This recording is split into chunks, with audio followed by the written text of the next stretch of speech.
من الشيطان الرجيم. بسم الله الرحمن الرحيم. إن الحمد لله نحمده تعالى ونستغفره ونستهديه ونتوب إليه ونتوكل عليه، ونعوذ بالله من شرور أنفسنا ومن سيئات أعمالنا. من يهده الله فهو المهتدي، ومن يضلل فلن تجد له وليا مرشدا. وأشهد أن لا إله إلا الله وحده لا شريك له، له الملك وله الحمد، يحيي ويميت وهو حي لا يموت، بيده الخير وهو على كل شيء قدير. وأشهد أن سيدنا وعظيمنا وحبيبنا وقائدنا وقدوتنا محمد بن عبد الله عليه أفضل الصلاة وأزكى التسليم. اللهم صل وسلم وزد وبارك وأنعم على سيدنا محمد وعلى آله وصحبه أجمعين، وعلى من تبعهم بإحسان إلى يوم الدين. وارض اللهم عن الصحابة أجمعين، عن أبي بكر وعمر وعثمان وعلي، وارض علينا معهم يا رب العالمين. أما بعد، أحباب رسول الله ضيوف الرحمن، أيها الإخوة المسلمون، السلام عليكم جميعا ورحمة الله تعالى وبركاته. وعيدكم مبارك، وكل عام وأنتم بخير. تقبل الله منا ومنكم الصيام والقيام وصالح الأعمال. أقول وبالله التوفيق، ونحن في هذا اليوم المبارك، في هذا اليوم الأغر، يوم الجائزة، يوم عيد الفطر، الذي يحتفل به المسلمون في مشارق الأرض ومغاربها بانقضاء عبادة عظيمة عند الله سبحانه وتعالى، وهي عبادة الصوم. بعد أن شرع الله صوم رمضان شهرا كاملا، ها هو اليوم يأتي يوم الجائزة التي يتلقاها الإنسان المسلم، مصداقا لقول النبي صلى الله عليه وسلم: للصائم فرحتان، فرحة يوم فطره وفرحة عند لقاء ربه. ونحن نحتفل اليوم بعيد الفطر بعد أن انقضى شهر الصيام. حق لنا أن نفرح بهذا العيد، ومن يعظم شعائر الله فإنها من تقوى القلوب.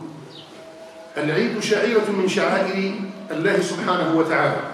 حق للإنسان المسلم أن يفرح ويبتهج ويسر بهذا اليوم الذي أعطاه الله إياه سبحانه وتعالى بعد أن فرض عليه فريضة الصيام لشهر كامل. فالإنسان المسلم لا يقول إلا ما يرضي الله سبحانه وتعالى، أن يسأل الله أن يتقبل منه هذه العبادة خالصة لوجهه الكريم. فقد كان السلف الصالح يدعون الله سبحانه وتعالى قبل بلوغهم شهر رمضان ب6 أشهر أن يبلغهم رمضان، وبعد انقضاء رمضان يطلبون الله ويدعونه 6 أشهر أن يتقبل منهم شهر رمضان. فهم يحملون هم القبول أكثر من هم العبادة في حد ذاتها. ونحن يجب أن نمتثل لأوامر الله سبحانه وتعالى، وأن ننهج سنة النبي صلى الله عليه وسلم في ديننا الحنيف. لكن يبقى الإنسان المسلم دائما يحتاج إلى أن يقف موقف المراقب، موقف المحاسب لنفسه من موقفه تجاه جنب الله سبحانه وتعالى. كيف صام رمضان؟ هل صامه على حقيقته؟ هل قامه على حقيقته؟ هل صلى صلواته في الجماعة على حقيقتها؟ هل أدى الزكوات والصدقات في هذا الشهر الكريم الذي تضاعف فيه الأجور أكثر من أي شهر آخر؟ فتسبيحة في رمضان أفضل من 1000 تسبيحة في غيرها من الشهور. يجب أن يقف الإنسان المسلم موقف المسائل لنفسه: ماذا قدم في شهر رمضان؟ شهر الفضل، شهر الجود، شهر الخير، شهر البر، شهر تقبل الأعمال، شهر المغفرة، شهر الرحمة، شهر العتق من النار. نسأل الله تعالى أن يتقبله منا خالصا بوجهه الكريم، ونسأل الله تعالى أن يكون قد غفر لنا ورحمنا وأعتق رقابنا ورقاب آبائنا وأمهاتنا من النار. ثانيا، يحتاج الإنسان المسلم، أو من علامات قبول شهر رمضان عند الله سبحانه وتعالى، أن يستمر الإنسان المسلم في استقامته على الطاعة.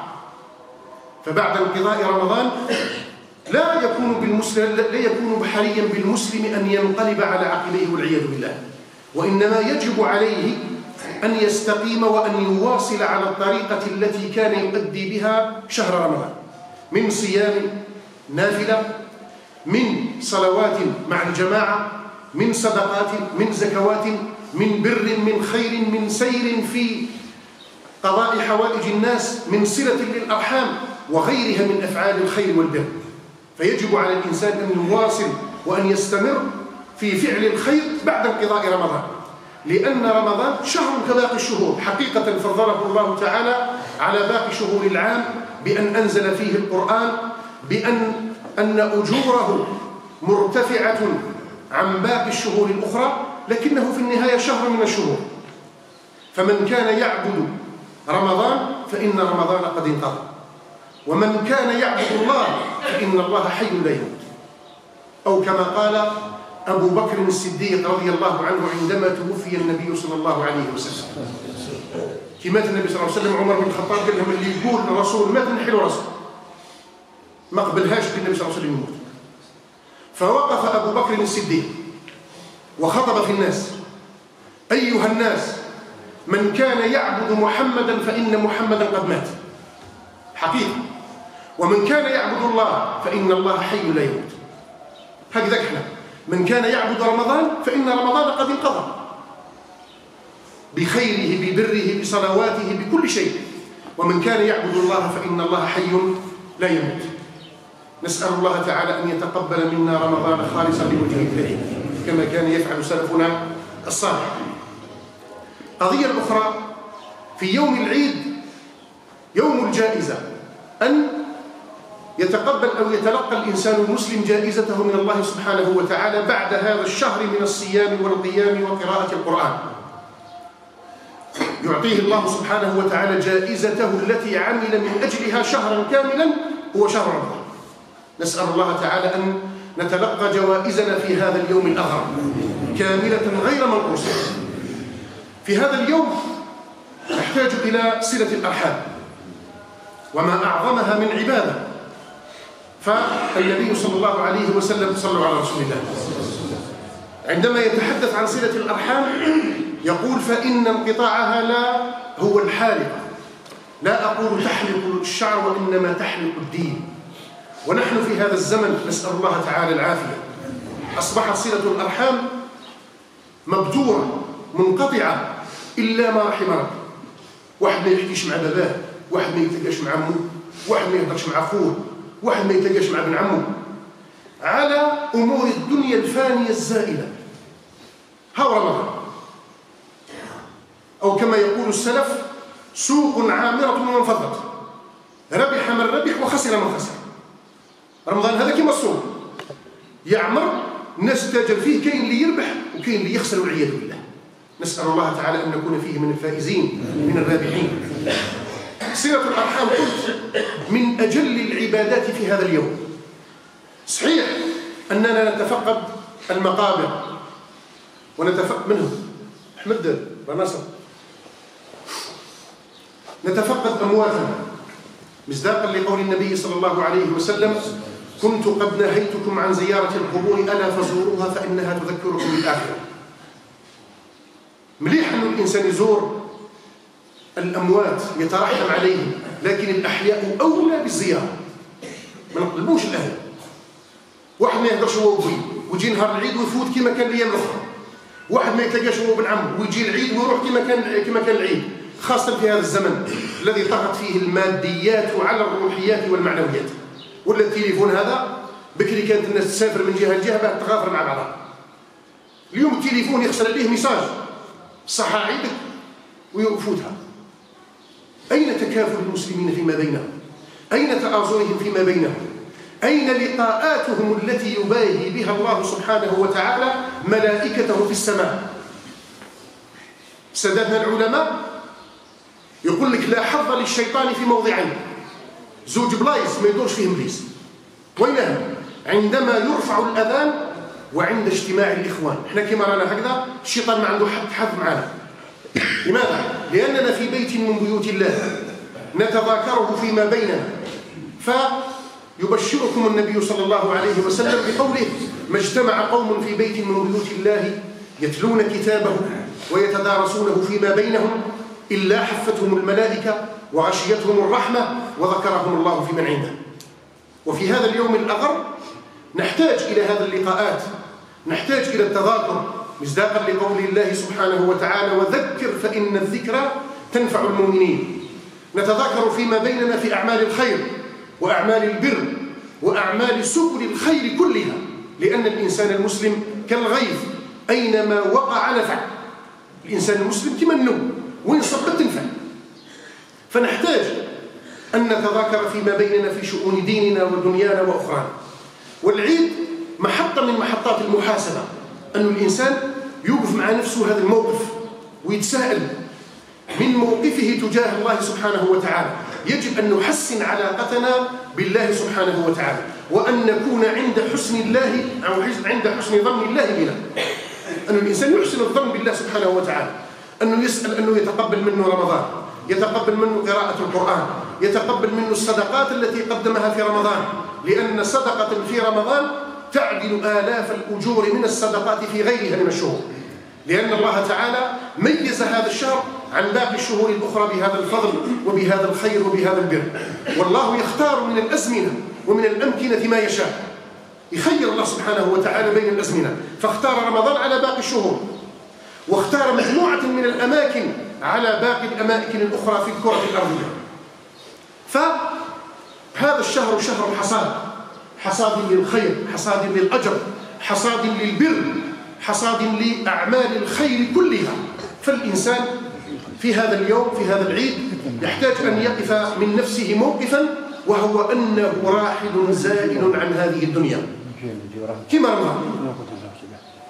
رمضان حل وارتحل، وكذلك نحن موجودون في هذه الدنيا، لكن سيأتي يوم ونرحل عن هذه الدنيا كما حل رمضان ورحل بالضبط. وعندنا إخوان، عندنا أحباب، عندنا أصدقاء، عندنا أقارب كانوا معنا قبل رمضان، لم يوفقهم الله سبحانه وتعالى أن يدركوا رمضان كله ولم يصوموه كله، فرحلوا إلى الرفيق الأعلى. فرمضان في رحيله، في حلوله ورحيله، يذكر الإنسان المسلم بالموت، يذكره بالآخرة. أن الإنسان مهما عاش، مهما عمر، مهما وجد في هذه الدنيا، لا بد أن يرحل من هذه الدنيا الفانية إلى الدنيا الباقية أو إلى الآخرة الباقية. فيحتاج الإنسان المسلم أن يقف مع نفسه هذا الموقف كما كان يفعل النبي صلى الله عليه وسلم وصحابته والتابعين فيما بعد. قلت لكم أنه كانوا يدعوا الله سبحانه وتعالى 6 أشهر قبل رمضان أن يوفقهم لبلوغ رمضان، لأنه على بالهم مش كاين خير في رمضان. وبعد ما يفوت رمضان يدعوه 6 أشهر أن يتقبل منهم رمضان. فيجب علينا أن نستنى بسنته، وأن ننهج نهجهم، وأن نقتفي أثرهم في العبادة، في علاقتنا مع الله سبحانه وتعالى.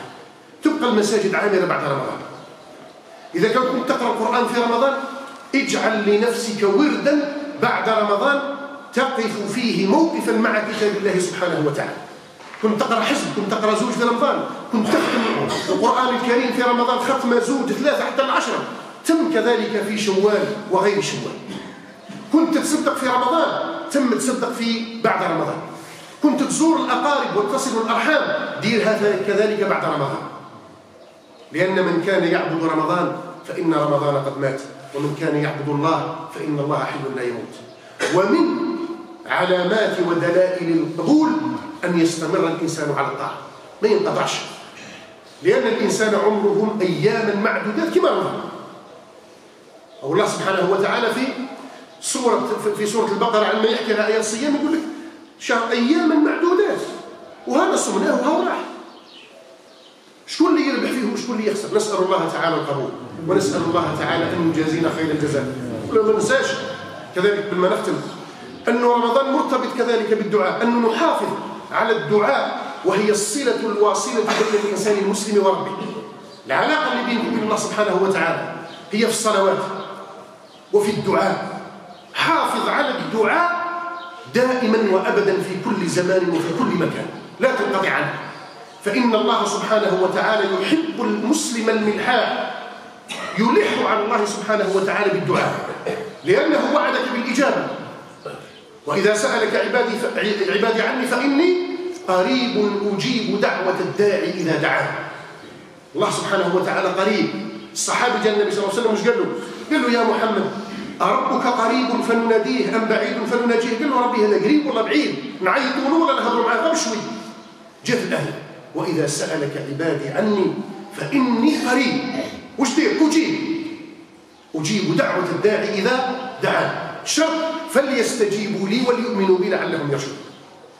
فالإنسان المسلم يحافظ على الدعاء دائما وأبدا في أوقات استجابة الدعاء، في السجود، بين الأذان والإقامة، عند نزول الغيث، عند السحور في الثلث الأخير من الليل. كل هذه الأوقات مستجابة في الدعاء، ومستجابة الدعاء عند الله سبحانه وتعالى. نسأل الله تعالى في هذا اليوم الأغر أن يتقبل منا الصيام والقيام وسائر الأعمال. نسأل الله تعالى أن يرحم موتانا، وأن يعافي مبتلانا، وأن يشافي مرضانا، وأن يردنا إليه ردا جميلا يا رب العالمين. نسأل الله تعالى أن يعلمنا ما ينفعنا، وأن ينفعنا بما علمنا، وأن يزيدنا علما. عيدكم مبارك سعيد مرة أخرى، وتقبل الله منا ومنكم الصيام والقيام وصالح الأعمال. والسلام عليكم ورحمة الله.